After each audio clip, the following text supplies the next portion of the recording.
Donc, Muséum TV est une chaîne sur l'art. Donc, on peut dire que c'est la première chaîne qui propose une programmation 100% autour de l'art et autour de toutes les formes de l'art visuel. Donc, on dit que c'est la chaîne qui propose des informations, de la découverte et du divertissement pour toutes les personnes qui sont allées au moins une fois dans un musée et qui ont aimé ça. Nous avons créé cette chaîne sur l'art autour d'une approche très accessible, puisque nous voulons que les informations, la découverte, le divertissement soient accessibles pour tous, qu'on puisse s'adresser au plus grand nombre et que tous nos téléspectateurs puissent s'informer, apprendre, découvrir, voyager, et Très, créer la chaîne. Donc, comment ça se passe chez nous au niveau éditorial? Donc, à chaque fois, on a nos réunions éditoriales plusieurs fois dans l'année où on va toujours regarder qu'est-ce qu'on va produire, quelles sont les opportunités d'achat. On va travailler très en amont, donc de 12 ou 6 mois à l'avance pour travailler sur nos temps forts, sur toute la programmation de la chaîne. Et après, évidemment, on doit toujours faire un bon équilibre entre une programmation cohérente, renouvelée, fraîche, intéressante, qui interpelle nos téléspectateurs et également nos budgets. Bon, aujourd'hui, la chaîne est enfin, nationale et internationale, donc on doit être assez large au niveau de la programmation et notre ligne éditoriale est celle qui fonctionne pour les grands programmes, donc pour notre prime time, pour les émissions fortes. Ce sont toujours les programmes les plus connus qui s'adressent au plus grand nombre. Après, on a des rubriques qui traitent plus l'actualité, donc un journal, donc un JT hebdomadaire Art News qu'on produit en interne et qui couvre l'actualité. Et c'est là où on est plus proche de la région, de promouvoir la région, les galeries, les événements, que ce soit ici chez nous, que ce soit dans d'autres régions. Donc c'est plutôt au travers de l'actualité. Après, on peut faire aussi, et on le fait régulièrement, des collections spéciales très thématiques à l'antenne, mais aussi sur nos collections non linéaires qui vont parler de Lyon autour des fêtes de la lumière, qui vont parler des festivals à la Gacilly, qui peuvent traiter enfin, une région particulière. Donc comme ça, on peut tout à fait travailler sur notre région et voir quelles sont les actualités, quels sont les artistes, quelles sont les institutions. Mais je vous assure, et encore plus maintenant, quand on va tourner, on va aller dans les musées de la région, on va faire nos plateaux de lancement au Palais des Beaux-Arts, à la piscine, à l'âme. Donc l'âme, c'est juste à côté de nos bureaux.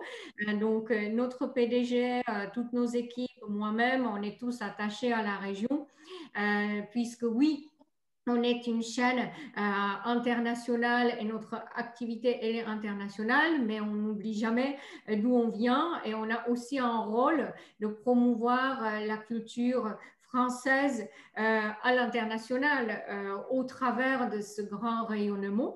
Donc la région s'y inscrit évidemment. Une programmation spéciale autour des visites des musées. Donc tous les jours à 20h, nous avons des programmes autour des musées et c'est ainsi que nous permettons à nos téléspectateurs visiter les musées, les découvrir, puisque bon, le contexte ne permet pas de le faire autrement et puisque une chaîne sur l'art doit aussi traiter l'actualité.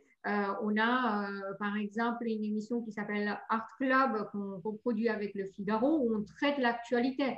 Et ce n'est pas que l'actualité sur les grandes expositions. On va parler des œuvres en lien avec l'écologie. on va parler, enfin voilà, différentes choses, mais en lien avec l'actualité. Donc, quand c'est l'actualité, ça va dans la partie actu, musée, galerie, artistes en France. Est-ce qu'on les couvre? Est-ce qu'on les couvre pas? Comment? Pourquoi? Voilà.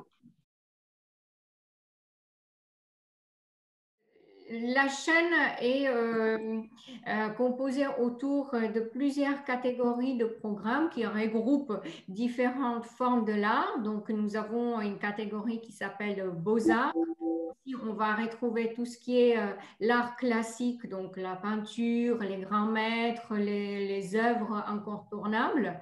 Ensuite, nous avons une catégorie qu'on appelle architecture et design. Donc ici, les plus grands maîtres, les plus grandes œuvres des architectes et des designers.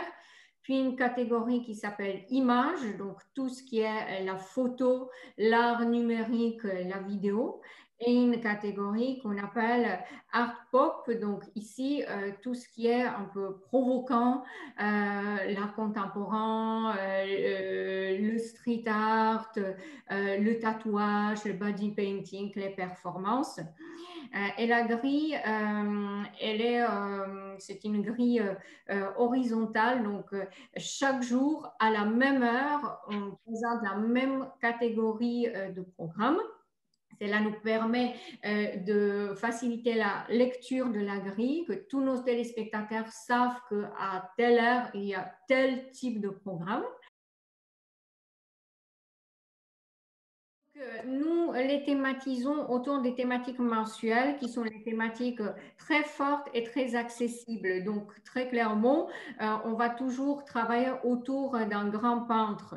Donc, janvier, c'est Vincent Van Gogh, février, c'est Léonard da Vinci, après Picasso, Dali, etc. Donc, les grands noms, donc les 12 plus grands peintres et plus connus du monde. Donc, autour de ces peintres-là, on va travailler nos temps forts et notre programmation. On va avoir un prime time de 20h30 autour des rendez-vous justement déclinés autour de ces thématiques. Donc, la grille, elle est la même en France et à l'international. Et la plus grande différence, c'est que nous avons, comme je disais, deux signaux différents. Donc, un signal français où nous aurons une proportion de programmes produits en France et avec des références françaises plus importantes, et un signal international qui va être plus international, plus universel et qui va pouvoir s'adresser aux différentes cultures dans nos 40 pays. Et quand on va par exemple enrichir nos catalogues, donc on peut euh, faire des partenariats, des collaborations d'achat de programmes initialement produits par d'autres chaînes. Ça peut être France Télévisions, ça peut être la BBC, ça peut être d'autres chaînes internationales, aussi bien comme nos catalogues peuvent être commercialisés ou utilisés par d'autres entités, d'autres distributeurs. Par exemple, pour 2021, nous avons un partenariat avec la BBC où nous amenons pour la première fois en France différentes émissions, des documentaires ou une émission qu'on appelle Antique Roadshow, donc l'iconique émission sur les ventes aux enchères de la BBC. Et ensemble, on se dit, voilà, quel est notre rêve, qu'est-ce qu'on veut faire? Et on s'est toujours dit, on veut faire une vente aux enchères live sur la chaîne. Et en plus, on l'a fait pendant le confinement, donc c'était un très grand succès, un très bel événement inédit avec des beaux retombées de la presse. Je vais vous donner un exemple d'une très belle collaboration international autour d'un événement, justement dans le souci de permettre aux téléspectateurs de visiter les grands événements auxquels ils n'ont pas accès pendant cette pandémie. On a été la première chaîne au monde et en exclusivité mondiale a diffusé en direct en octobre dernier les ventes aux enchères de la maison Sotheby's depuis Paris, Londres et New York. Donc, c'était des très beaux événements, un très beau partenariat qui nous a permis de proposer quelque chose de nouveau, de jamais vu à la télévision. C'était un grand succès, donc on est amené à renouveler ce type d'opération. Voilà.